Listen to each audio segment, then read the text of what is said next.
morning, Namo Buddhaya. Apa kabarnya hari ini, Ananda teacher sekalian? Masih semangat belajar? Harus semangat belajar. Jumpa lagi dengan teacher Mita dalam video pembelajaran 1, subtema 2, pekerjaan di sekitarku, tema 4, berbagai pekerjaan. Sebelum teacher menyampaikan pembelajaran hari ini, terlebih dahulu teacher akan menyampaikan apa yang menjadi tujuan pembelajaran kita. Yang menjadi tujuan pembelajaran kita hari ini adalah yang pertama, setelah membaca cerita tentang sosok pekerja, siswa mampu menilai cerita secara terperinci. Yang kedua, setelah membaca cerita tentang sosok pekerja, siswa mampu menjelaskan alasan dari penilaian cerita secara lisan dan tulisan secara terperinci. Yang ketiga, setelah mengamati gambar tentang penggunaan teknologi saat menangkap ikan, siswa mampu mengidentifikasi dampak penggunaan teknologi bagi keberadaan sumber daya alam yang tepat. Yang keempat, siswa mampu mengembangkan laporan tentang pemanfaatan teknologi yang ramah lingkungan bagi keberadaan sumber daya alam dengan benar. Yang kelima, setelah mengamati gambar, siswa mampu menginformasikan perbedaan jenis pekerjaan dari suatu kegiatan ekonomi secara terperinci. Dan yang keenam, siswa mampu menuliskan contoh pekerjaan dalam suatu kegiatan ekonomi secara lengkap. Di subtema 2 kali ini, kita akan membahas pekerjaan di sekitarku. Mengapa kita harus bekerja? Apa manfaat yang diperoleh dari pekerjaan tersebut? Hal ini akan kita pelajari dalam video pembelajaran kali ini. Maka, perhatikan dan simak baik-baik video pembelajaran dari teacher. Setiap orang memiliki tujuan untuk bekerja. Banyak yang memiliki tujuan mulia saat memilih suatu pekerjaan. Pernahkah kamu bertemu dengan seseorang yang bekerja untuk kepentingan orang lain? Kamu belajar banyak hal akan tentang itu melalui cerita yang akan teacher bacakan berikut ini. Simak baik-baik ya, anak-anak. Pak Weli adalah kepala sekolah dasar Cemara di pelosok Kabupaten Grobogan, Jawa Tengah. Beliau lahir di Labuha, Maluku Utara. Di sekolah ini, muridnya juga berasal dari berbagai daerah. Pak Weli senang melihat murid-muridnya dapat belajar dan bermain bersama tanpa mempersoalkan asal-usul. Semua unik, baik sifat maupun kecerdasannya. Sudin adalah penduduk asli Grobogan. Ia seorang anak yang suka membaca, percaya diri, dan pandai berpidato. Pak Weli ingin Sudin memperoleh pengalaman berharga melalui lomba pidato yang sebentar lagi akan diadakan di tingkat nasional. Sambil berpikir bagaimana memperoleh dana, Pak Weli mendaftarkan Sudin sebagai peserta lomba. Ia melatih Sudin setiap hari. Semakin dekat ke hari lomba, Pak Weli risau. Andai saja gajinya cukup untuk mendanai Sudin ke kota, pikirnya. Hingga suatu sore, terlintas ide di benaknya.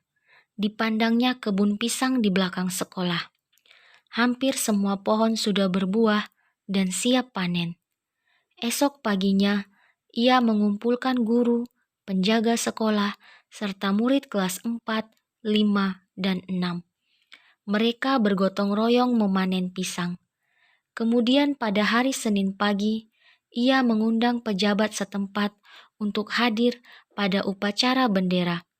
Bapak Lurah, Kepala Dinas Pendidikan, serta Ketua RW dan Ketua RT dimintanya datang. Apa yang direncanakan Pak Weli?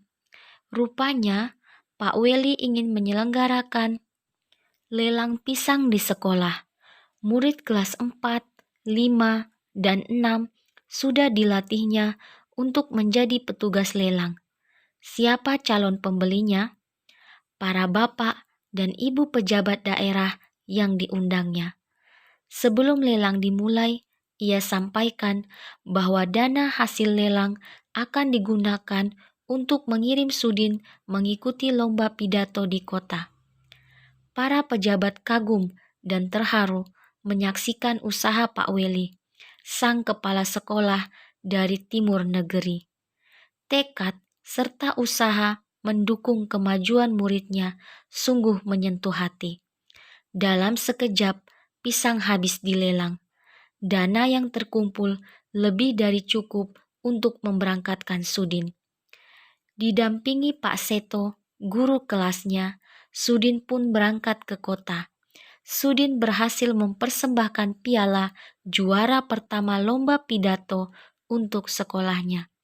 Tak sia-sia usaha Pak Weli dan seluruh warga sekolah. Dari cerita yang sudah teacher bacakan tadi, yang menjadi tugas Ananda adalah buka buku tema 4, halaman 51-52.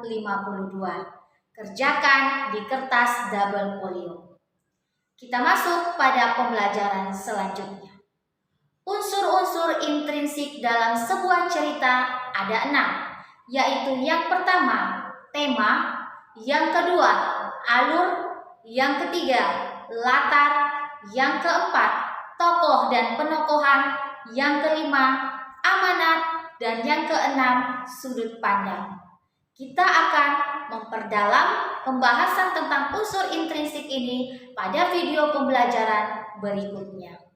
Setiap orang bekerja untuk memenuhi kebutuhan hidupnya. Semua pekerjaan itu mulia ketika membawa pengaruh yang positif untuk orang lain. Perhatikan gambar yang ada di samping teacher. Gambar yang ada di samping teacher adalah pekerjaan seorang nelayan. Pekerjaan ayahku adalah seorang nelayan. Aku sangat bangga dengan ayahku. Apakah kamu tahu alasannya? Ayah bekerja sebagai seorang nelayan tradisional. Ayah tinggal di kampung nelayan. Ayah pergi melaut pada malam hari. Ayah membawa sampan dan jaring untuk pergi berlayar. Saat berlayar, ayah harus menghadapi ombak dan badai di laut karena hanya menggunakan sampan. Ayah tidak dapat pergi melaut terlalu jauh. Tangkapan ikan ayah kadang banyak, kadang sedikit. Semua bergantung pada cuaca. Sampan ayah tidak bermesin. Ayah tidak perlu membeli bahan bakar. Aku mendengar sekarang ada nelayan yang modern.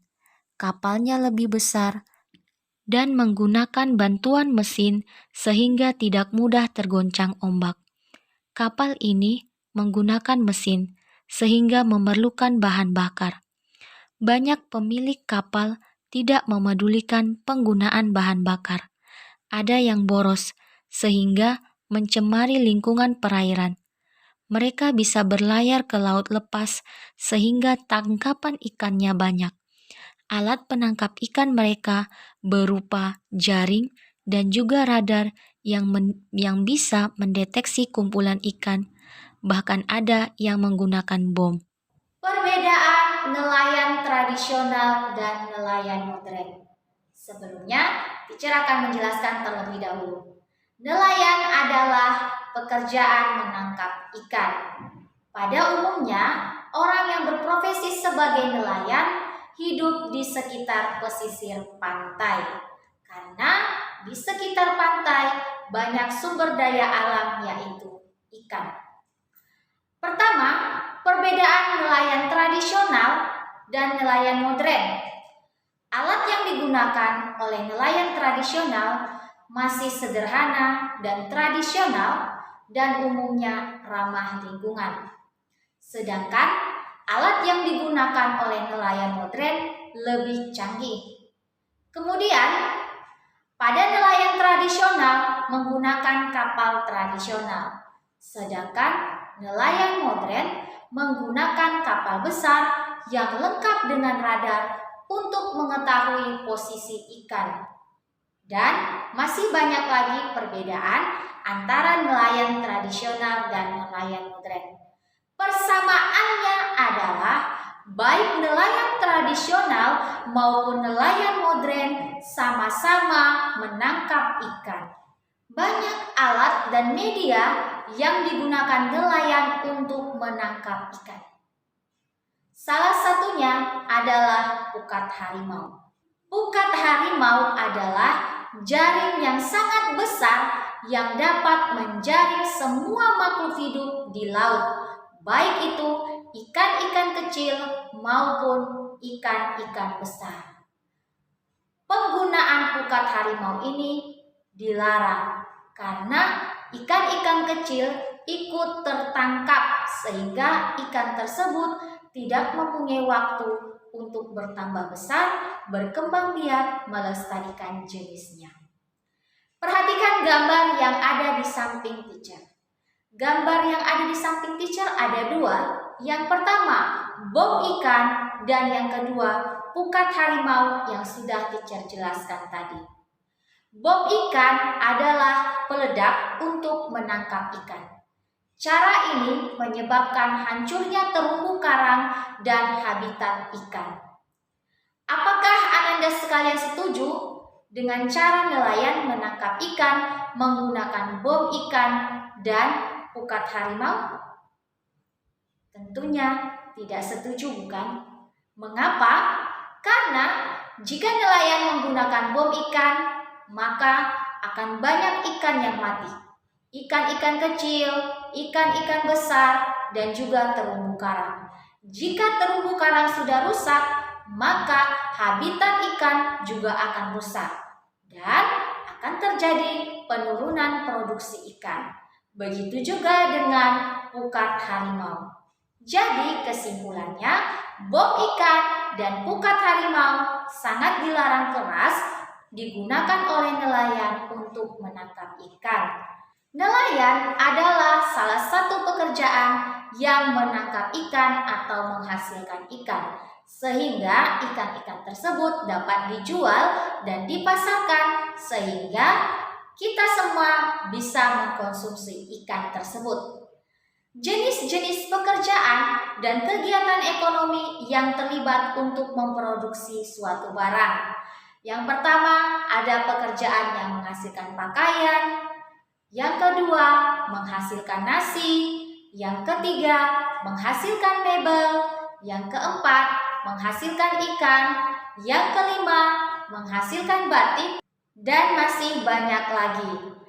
Jenis-jenis pekerjaan tersebut akan lebih kita bahas dalam video pembelajaran selanjutnya. Perhatikan gambar yang ada di samping teacher. Gambar yang ada di samping teacher ada seorang anak laki-laki yang sedang memakan ikan. Tahukah kamu bagaimana ikan bisa kita makan? Amati gambar yang ada di samping teacher. Hasil tangkapan ikan dijual ke pedagang ikan di pelelangan ikan. Dari tempat pelelangan itulah ikan dikirim ke pasar-pasar untuk dijual ke penjual ikan atau langsung ke konsumen. Penjual ikan dan konsumen wajib menjaga kebersihan pangan dengan mencuci ikan hingga bersih. Kegiatan ekonomi terbagi menjadi 3, yaitu produksi, yaitu menghasilkan suatu barang atau jasa. Yang kedua, distribusi, menyalurkan barang atau jasa. Dan yang ketiga, konsumsi, yaitu menggunakan atau memakan barang atau jasa. Orang yang melakukan produksi disebut produsen, orang yang melakukan distribusi disebut distributor, dan orang yang melakukan konsumsi disebut konsumen. Perhatikan gambar yang ada di samping teacher. Pertama-tama, nelayan menangkap ikan. Nelayan bisa disebut sebagai produsen, yaitu orang yang menghasilkan suatu barang atau jasa. Nelayan melakukan kegiatan ekonomi yaitu produksi, menghasilkan. Kemudian ikan-ikan tersebut dijual ke pasar. Bisa Ananda lihat pada gambar. Kegiatan ekonomi ini adalah distribusi, menyalurkan. Orang-orang yang melakukan kegiatan ini disebut distributor. Kemudian ikan tersebut dijual ke pasar dan dibeli oleh konsumen, bisa juga dibeli oleh orang tua Ananda sekalian. Sehingga dimasak di rumah dan bisa kita nikmati, kita makan setiap kita sarapan atau makan siang atau makan malam. Maka kita disebut sebagai konsumen, yaitu kita mengkonsumsi, menggunakan, memakan barang atau jasa. Kegiatan jual beli ada yang berupa barang, ada pula yang berupa jasa. Apakah kamu dapat menyebutkan contoh yang kamu temui di sekitarmu? Kegiatan jual beli yang berkaitan dengan barang atau jasa. Pekerjaan yang menghasilkan barang. Pekerjaan yang menghasilkan barang adalah pekerjaan yang menghasilkan sesuatu barang yang bisa digunakan orang lain. Misalnya pembuat makanan, petani, nelayan, peternak, dan pengrajin. Kemudian, pekerjaan yang menghasilkan jasa adalah suatu pekerjaan yang pelayanannya bisa dinikmati oleh orang lain. Pekerjaan ini tidak menghasilkan barang. Misalnya, guru seperti teacher, kemudian petugas kebersihan, dokter, tukang cukur rambut, polisi, dan supir. Nah, Ananda sekalian, yang menjadi tugas kedua Ananda adalah buka buku tema 4 halaman 56, kerjakan nomor 1 sampai dengan nomor 5, kemudian halaman 57 nomor 1 sampai dengan nomor 4. Kerjakan berdasarkan penjelasan teacher melalui video pembelajaran ini. Tulis di kertas double folio dengan tulisan yang rapi. Demikianlah pembelajaran kita hari ini. Teacher berharap Ananda sekalian tetap terus semangat untuk belajar dari rumah dan terus semangat untuk berlatih dari rumah. Nantikan video-video pembelajaran dari teacher. Sampai jumpa di pembelajaran teacher selanjutnya. Goodbye kids. Namo Buddhaya.